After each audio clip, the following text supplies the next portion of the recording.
신명기 강의 92번째 시간입니다.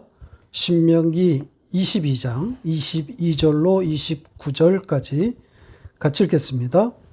어떤 남자가 유부녀와 동침한 것이 드러나거든 그 동침한 남자와 그 여자를 둘 다 죽여 이스라엘 중에 악을 제할지니라. 처녀인 여자가 남자와 약혼한 후에 어떤 남자가 그를 성읍 중에서 만나 동침하면 너희는 그들을 둘 다 성읍 문으로 끌어내고 그들을 돌로 쳐 죽일 것이니 그 처녀는 성 안에 있으면서도 소리 지르지 아니하였음이요 그 남자는 그 이웃의 아내를 욕보였음이니라. 너는 이같이 하여 너희 가운데서 악을 제할지니라.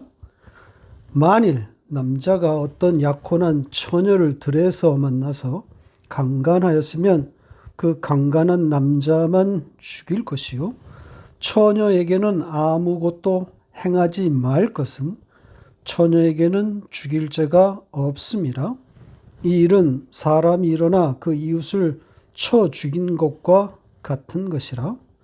남자가 처녀를 들에서 만난 까닭에 그 약혼한 처녀가 소리질러도 구원할 자가 없었음이니라. 만일 남자가 약혼하지 아니한 처녀를 만나 그를 붙들고 동침하는 중에 그 두 사람이 발견되면 그 동침한 남자는 그 처녀의 아버지에게 은 50세겔을 주고 그 처녀를 아내로 삼을 것이라. 그가 그 처녀를 욕보였은즉 평생의 그를 버리지 못하리라. 아멘.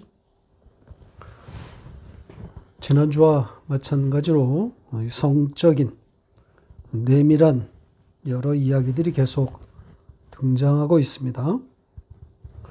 오늘 다룰 주제는 소위 불륜의 주제들입니다. 세 가지 이야기를 다루게 될 텐데요. 공이 약혼, 결혼과 결부되어 있습니다. 이 부분이 해석의 열쇠라고 할 수 있습니다. 이따 자세히 설명드리겠습니다. 차례로 세 이야기를 다루어 보겠습니다. 첫째 이야기부터 볼까요? 어떤 남자가 유부녀와 동침한 경우를 다루고 있습니다. 유부녀, 지아비가 있는 여인이라는 뜻이죠. 전형적인 불륜의 양상입니다. 이 경우 두 사람 모두 돌로 쳐 죽이라고 합니다. 명령문이 아니니까 너는 그들을 돌로 쳐 죽인다. 죽이게 될 것이다. 이런 거죠. 그러면서 이렇게 이들을 죽여서 이스라엘 중에 악을 제할 것이다. 이렇게 첨부하고 있습니다. 역시 명령문이 아니니까 너는 이스라엘 중에 악을 제거한다. 제거하게 될 것이다. 이런 거죠. 이스라엘 중에 악을 제한다. 대속의 의미를 담고 있는 전형적인 표현이라고 그랬습니다. 그러니까 이 율법 규정에 어떤 속뜻이 담겼는지를 가늠할 수 있는 안내문인 겁니다. 남편이 있는 여인과 동침하면 돌로 쳐 죽인다. 자, 이 율법 규정을 문자적으로 읽는 사람은 아무도 없겠죠. 불륜에 이르면 다 죽는다. 다 죽여야 한다. 이런 이야기가 되는 건데 지금 이 시대에서 그렇게 말할 수 있는 사람이 있겠습니까? 그리고 이 말씀을 성윤리, 성도덕, 성과 관련된 도덕적 교훈으로 접근하면 답이 없습니다. 뭐 다른 주제들도 그렇지만 이 불륜이나 간음 같은 이런 성적 타락의 주제가 그리 간단하지가 않습니다. 이 윤리 도덕이란 주제 자체가 그래요. 답이 안 나오는 주제란 말이죠. 예를 들어서 좀 설명을 드려볼까요? 가늠하다 현장에서 잡힌 여인에 대한 이야기입니다. 가늠 현장에서 잡혀가지고 돌에 맞아 죽게 된 이 여인을 예수께서 살려주신 이야기인데요. 그것으로 가보죠. 요한복음 8장 3절로 11절까지 같이 읽겠습니다. 서기관들과 바리새인들이 음행 중에 잡힌 여자를 끌고 와서 가운데 세우고 예수께 말하되 선생이여 이 여자가 간음하다가 현장에서 잡혔나이다. 모세는 율법에 이러한 여자를 돌로 치라 명하였거니와 선생은 어떻게 말하겠나이까? 그들이 이렇게 말하면 고발할 조건을 얻고자 하여 예수를 시험함이로라. 예수께서 몸을 굽히사 손가락으로 땅에 쓰시니 그들이 묻기를 마지 아니하는지라. 이에 일어나 이르시되 너희 중에 죄 없는 자가 먼저 돌로 치라 하시고 다시 몸을 굽혀 손가락으로 땅에 쓰시니 그들이 이 말씀을 듣고 양심의 가책을 느껴 어른으로 시작하여 젊은이까지 하나씩 하나씩 나가고 오직 예수와 그 가운데 섰는 여자만 남았더라. 예수께서 일어나사 여자 외에 아무도 없는 것을 보시고 이르시되 여자여 너를 고발하던 그들이 어디 있느냐? 너를 정죄한 자가 없느냐? 대답하되 주여 없나이다. 예수께서 이르시되 나도 너를 정죄하지 아니하노니 가서 다시는 죄를 범하지 말라 하시니라. 오늘 본문의 율법 규정과 딱 맞물리는 그런 상황이 전개되어 있는 에피소드입니다. 이 율법 규정을 철저하게 지켜왔던 서기관들과 바리새인들이 간음이란 주제와 관련해서 예수와 지금 정면으로 충돌하고 있습니다.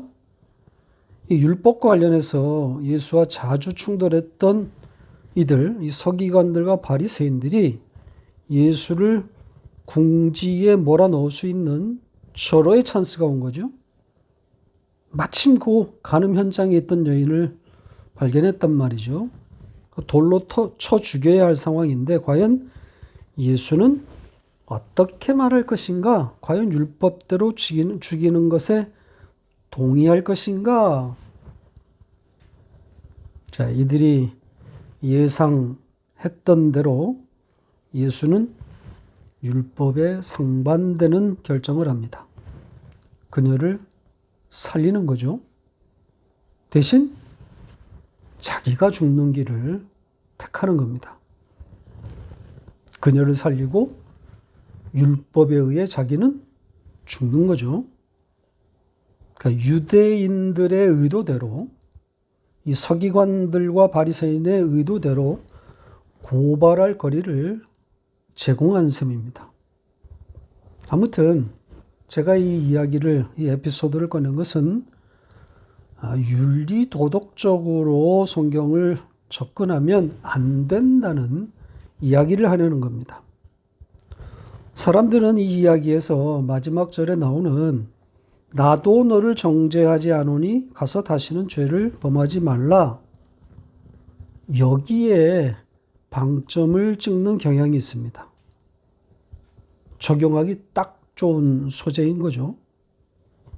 그래서 이 여인은 예수와의 만남으로 인해서 그 죽을 자리에서 벗어난 이후에는 새로운 삶, 변화된 삶을 살았을 것이다. 이전에 문란했던 그 성적으로 방황했던 그 삶을 청산하고 완전히 다른 새로운 삶을 살았을 것이라고 말하는 거죠. 그러니까 이 이야기를 여기로 끌어갑니다. 윤리, 도덕적 교훈으로 마무리를 지으려는 거죠. 만약입니다. 이 여인이 다시 간음에 이르게 되었다면 그러면 어떻게 되는 겁니까? 이 여인이 재범, 다시 그 생활로 돌아가면 그를 살려준 예수, 혹은 성경의 이 이야기가 심각하게 타격을 받는 겁니까? 예수가 직접 죽음의 현장에서 살려주었으니까 적어도 이 여인만큼은 평생 그 수도원의 수도사들처럼 어떤 유혹에도 넘어가지 않는 삶을 살았을 것이라고 기대하는 것 아닐까요? 과연 이 여인은 그렇게 살다 갔을까요? 이렇게 질문을 던져놓으면 답을 내기가 쉽지 않습니다. 아마도 꼬리에 꼬리를 무는 논쟁만 있게 될 겁니다. 우리 주변에 회심으로 인한 엄청난 변화, 삶이 180도 바뀌었다는 그런 간증들 많이 있지 않습니까? 이 여인 못지않게 시궁창 못지않은 그런 삶에서 예수를 만나 변화되었다는 분들 많습니다. 그런데 그들 가운데 적지 않은 사람들이 도로아미탑을 되는 경우가 많습니다. 이전의 삶이 습관과 중독, 그리고 녹록치 않은 그런 사회적 환경들과 맞물려 있기 때문에 이전의 삶으로 회귀하는 경우가 생기더라는 거죠. 간단한 문제가 아닙니다. 이렇게 윤리, 도덕적인 그런 영역으로 성경 이야기를 끌고 가면 답이 나오지 않아요. 인류 보편적인 획일적인 도덕 기준을 만들어낼 수가 없기 때문입니다. 인류와 도덕이라는 것이 계속 바뀌거든요. 오늘 본문 이야기도 교훈을 찾아내려고 하면 무조건 실패입니다. 아까 잠깐 말씀드린 것처럼 그런 이야기가 아니라고, 그렇게 읽지 말라고 본문 자체 안에 안내문을 친절하게 제공하지 않았습니까? 이들을 죽임으로써 이스라엘 중에서 악을 제거할 것이다. 대속적 죽음의 이야기로 읽으라는 안내문이란 말입니다. 오늘 설교 첫머리에 오늘 다룰 내용이 혼인과 밀접하게 관련되어 있다고 말씀드린 바 있습니다. 해석의 열쇠라 그랬죠. 이따가 세 번째 내용에서 좀 더 자세히 말씀드리겠지만 이미 혼인한 여인과의 동침, 즉 다른 남자가 있는 여인과의 동침과 혼인하지 않은 처녀와의 동침, 이 규정에 다름이 있습니다. 처벌 규정이 확연히 다릅니다. 혼인한 여인과의 동침의 경우는 둘 다 사형입니다. 그러나 아직 혼인하지 않은 처녀와 동침한 경우는 벌금을 물고 그녀를 자기 아내로 맞이하는 것으로 마무리됩니다. 그러니까 혼인을 했느냐 안 했느냐로 죽고 사는 것이 갈리고 있는 거죠. 이렇게 이 혼인, 결혼이 중요한 기준으로 제시되어 있는 겁니다. 지금 첫 번째 주제인 유부녀와 동침하면 둘 다 죽이라고 되어 있습니다. 다음 주제에서는 유부녀는 아니지만 정혼하고 아직 그 남자와 잠자리에 이르지 않은 처녀라고 할지라도 둘 다 죽이라고 되어 있습니다. 역시 혼인 여부가 생사를 가르고 있는 거죠. 이렇게 결혼 여부가 절대적 기준으로 제시되어 있습니다. 혼인이 담고 있는 의미가 뭐죠? 이 고대 근동 사회에서 여자에게 결혼은 어떤 의미겠습니까? 남자에게 속했다. 그 남자의 소유다. 이런 것 아닐까요? 유일하게 그 남자의 씨를 받는 그 남자의 소유물이란 말이죠. 그런데 그런 씨를 품은 여자가 다른 남자에게 속한 그 여인이 그 남자를 버리고 다른 남자의 씨를 받는 행위가 일어난 거란 말이죠. 다른 생명을 받은 겁니다. 그래서 죽이는 겁니다. 그러니까 단순한 성적 쾌락에 대한 처벌이 아닙니다. 다른 남자에게 속한, 그래서 다른 그 남편의 씨를 받는 자가 다른 남자의 씨를 받았기 때문에 죽이는 거란 말이죠. 다른 생명을 받으면 안 되는 거란 말이죠. 이 시에 대해서 몇 주 전에 다말 이야기를 한 적이 있지 않습니까? 유다의 아들들이 이 씨로 인해 죽어나가는 이야기 말입니다. 그리고 이 다말이 씨를 받기 위해서 자기를 던져서 키놓고 이 씨를 받아내지 않았습니까? 문자적으로만 보면 뭐 불륜과 지저분한 폐륜의 끝판왕 이야기지만 메시아의 족보의 이름을 올리는 생명의 이야기란 말이죠. 씨를 주지 않고 땅에 쏟은 자는 죽이고 불륜과 폐륜을 무릅쓰고 그 씨를 받아내도록 그렇게 끌어가시는 하나님의 여심을 보게 된단 말이죠. 그리고 이 혼인관계, 이 씨의 이야기는 하나님과 이스라엘과의 관계를 고스란히 담고 있습니다. 성경 곳곳에 하나님이 이스라엘과 결혼했다, 결혼의 관계다, 혼인 관계다 이렇게 표현하고 있단 말이죠. 하나님의 언약을 고스란히 담아 놓았습니다. 자, 한 구절 보죠. 호세아서 2장 18절로 20절 같이 읽겠습니다. 그날에는 내가 그들을 위하여 들짐승과 공중의 새와 땅의 곤충과 더불어 언약을 맺으며 또 이 땅에서 활과 칼을 꺾어 전쟁을 없이 하고 그들로 평안히 눕게 하리라.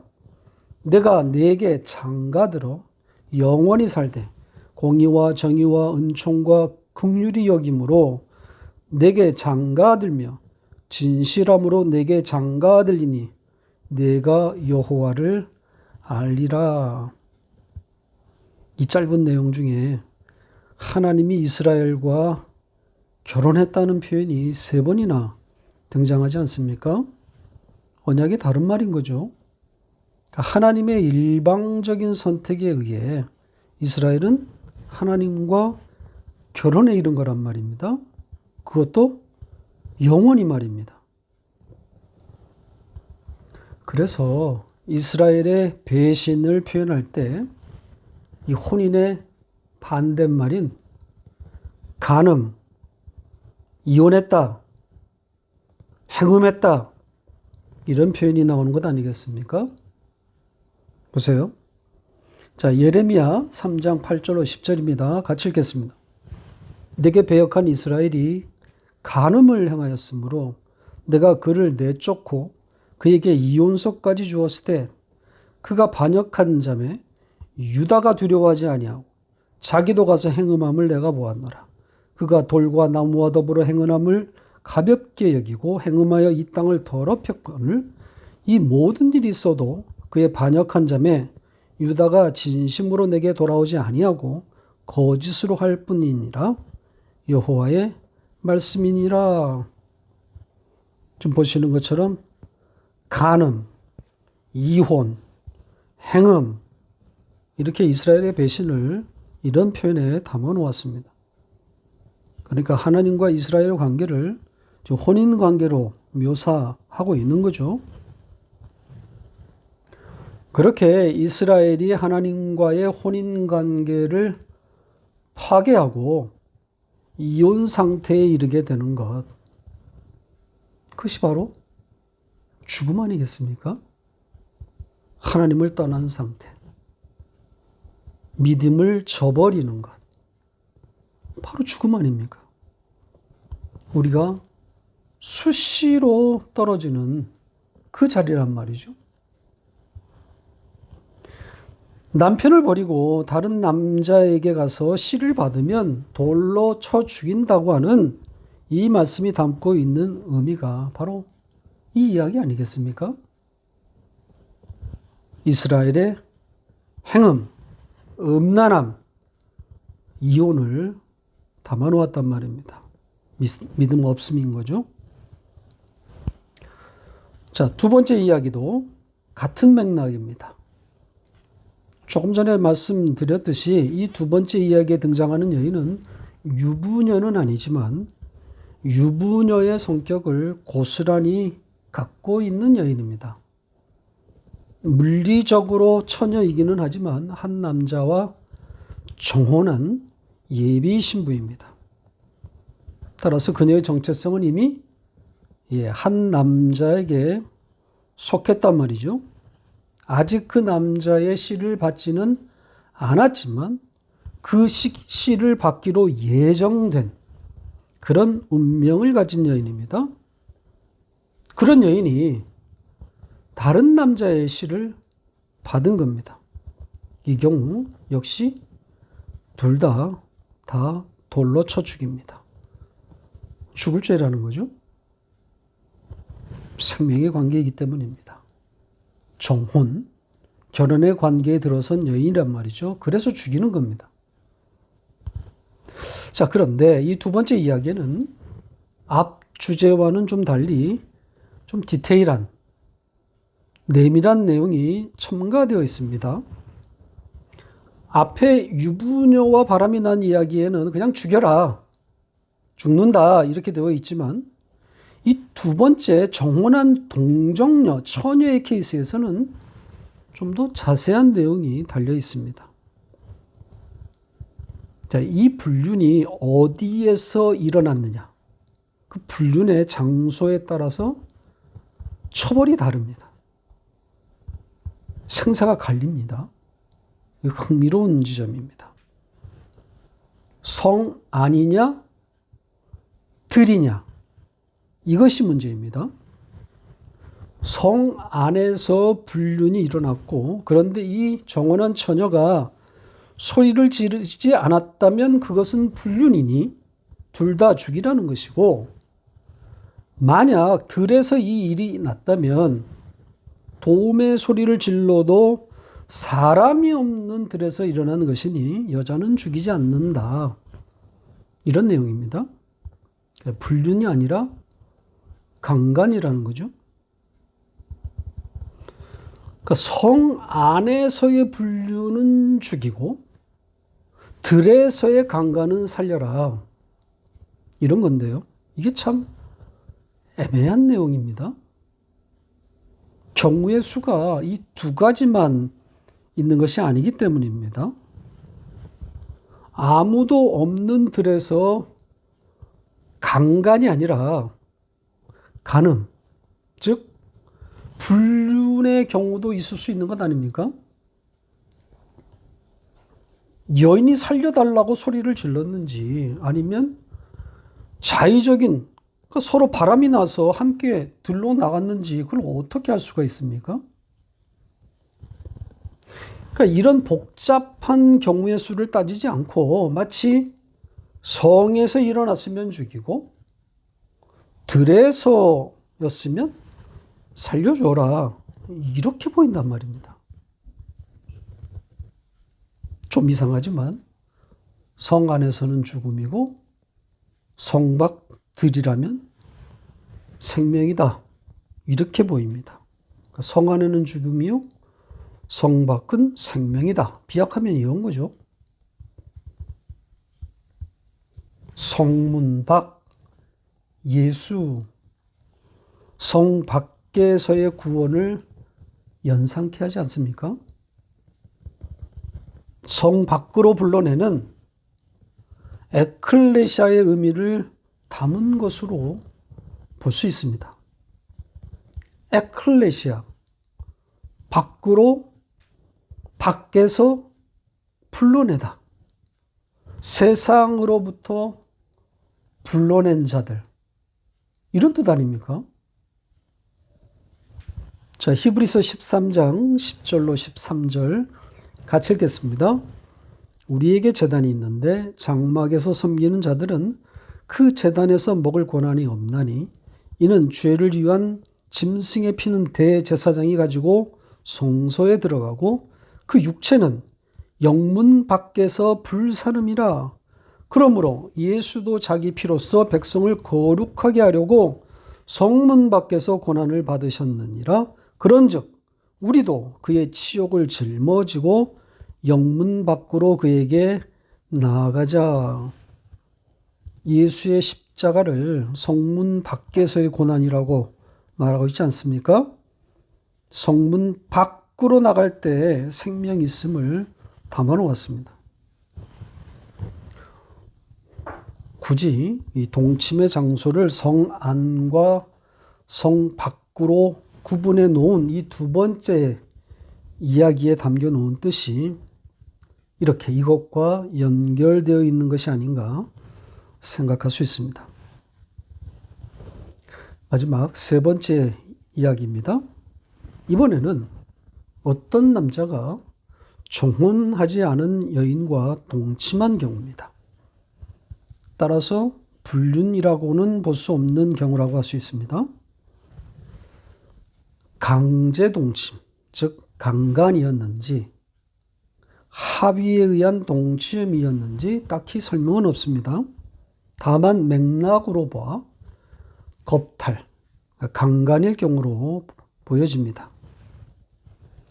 물론 합의에 의한 동침이라고 해도 당시 고대 근동의 문화적 배경으로 보아서 혼전 동침은 용납되지 않았을 것으로 보이기는 합니다. 하지만 혼전 동침에 대한 성경의 별도 처벌 규정이 나와 있지 않기 때문에 이 세 번째 이야기가 합의에 의한 혼전 동침의 경우라고 하기는 좀 어렵습니다. 강제에 의한 동침, 즉 성폭력에 해당되는 행위로 보입니다. 자, 이 경우 어떻게 하라고 그럽니까? 여자의 아버지에게 은 50세겔의 벌금을 지불하고 그 여인은 평생 아내로 받아들일 것을 규정하고 있습니다. 자, 이 규정, 이 처벌, 오늘날의 잣대로 보면 너무 약하지 않습니까? 오히려 앞의 규정들이 지나치게 가혹하고 이 세 번째는 관대합니다. 오늘날의 흐름에 비해서 흐름에서 보면 그렇단 말이죠. 지금 앞에 두 규정은 불륜의 상황이고 마지막 경우는 성폭력 아닙니까? 오늘날의 불륜은 이미 처벌 대상이 아니지 않습니까? 반면 성폭력은 엄히 다스리고 있습니다. 따라서 교훈으로 접근해도 당황스러운 내용입니다. 자, 이 세 번째 이야기도 이 결혼, 즉 시의 이야기로 접근해야 됩니다. 성폭력에 대한 처벌 이렇게 가면 헤맵니다. 혼인하지 않은 여인, 즉 어떤 남자에게도 속하지 않은 여인이 한 남자의 씨를 받은 것 아닙니까? 그렇게 씨를 품었다면 그 여인은 평생 영원토록 그 남자에게 속하게 되는 겁니다. 그 남자에게 소유됨으로 정리가 되는 겁니다. 다른 남자의 씨를 다시는 품지 않는 것으로 정리가 되는 거죠. 이 관점에서 봐야 하는 것이지 남자의 강압적인 동침, 즉 폭력적 그런 성폭력 차원으로 접근하면 아주 이상한 이야기가 되는 겁니다. 지금 성경은 이 남자를 범죄자로 보기보다는 여인에게 씨를 준 자로 접근하고 있는 겁니다. 씨를 주었으면 그 씨를 받은 자를 아내로 삼아 영원토록 그 관계를 유지하는 겁니다. 마치 하나님의 일방적인 선택, 일방적인 언약 관계를 심어 놓은 듯합니다. 끝까지 버리지 않는다. 씨를 품은 여인이기 때문이라는 거죠. 생명을 가진 자이기 때문입니다. 그리고 그 여인의 아버지에게 은 50세겔을 지불하는 것은 예수의 몸값을 담은 듯 보입니다.